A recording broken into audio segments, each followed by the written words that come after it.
Nililitis ngayon sa impeachment court si Vice President Sara Duterte kaugnay sa umano'y pagbabanta niya sa buhay ni Pangulong Ferdinand Marcos Jr., First Lady Liza Marcos at dating House Speaker Martin Romualdez.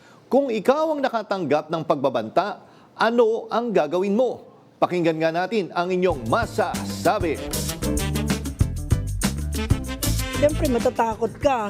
Kung sa akin niya mismo harap, talagang sasagutin ko siya. Yung pagbabanta niya sa akin, patunayan niya. Kung kinakailangan demanda ko, didemanda ko.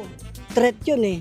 O hindi kagandaan yan dahil siyempre buhay ko na yung pinagbantaan eh. Ibang usapin na ho yan eh. Kahit kanino man po talaga sabihin yan, iba talaga yung magiging reaksyon nila. Mag-iisip sila na pwede nila i-demanda yung tao. Kung wala naman akong kaso, siyempre paglalaban ko rin po sa akin eh. Ipablatter ko sa barangay, tapos kung mag-ingi ako kung anong magandang proseso po sa barangay, pwede ko po sa kakasuhan.